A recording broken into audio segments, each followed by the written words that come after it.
சுட்டெரிக்கும் வெயிலின் காரணமாக பற்றி எரியும் காட்டுத்தீயால் 200 ஏக்கருக்கு மேற்பட்ட வனப்பகுதி எரிந்து சேதமடைந்தது. தேனி மாவட்டம் பெரியகுளம் மற்றும் அதனை சுற்றியுள்ள மேற்கு தொடர்ச்சி மலைப்பகுதிகளில் நாள்தோறும் காட்டுத்தீ பரவி வருகிறது. இந்த நிலையில் சுட்டெரிக்கும் வெயிலின் காரணமாக பெரியகுளம் அருகே உள்ள அகமலை ஊராட்சிக்குட்பட்ட பகுதியில் நேற்று மாலை காட்டுத்தீ பற்றி எரிய துவங்கியது.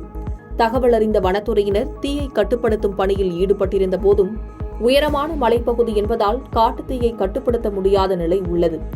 இதனால் சுமார் 200க்கும் மேற்பட்ட ஏக்கர் நிலப்பரப்பில் பற்றி எரிந்து வரும் காட்டுத்தீயால் வனப்பகுதியில் உள்ள அரிய வகை மரங்கள் மற்றும் மூலிகை செடிகள் எரிந்து சேதமடைந்து வருகிறது. இதனால் வனவிலங்குகளுக்கு பெரும் பாதிப்பு ஏற்படும் சூழல் உருவாகியுள்ளது.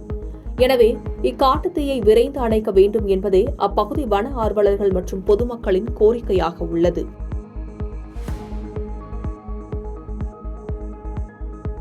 பாதகம் செய்பவரை கண்டால் நாம் பயங்கொள்ளலாகாது பாப்பா.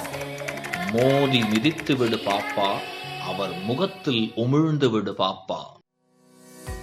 அண்மை செய்திகளை உடனுக்குடன் தெரிந்து கொள்ள இணைந்திருங்கள் இயம்நாடு தொலைக்காட்சியுடன்.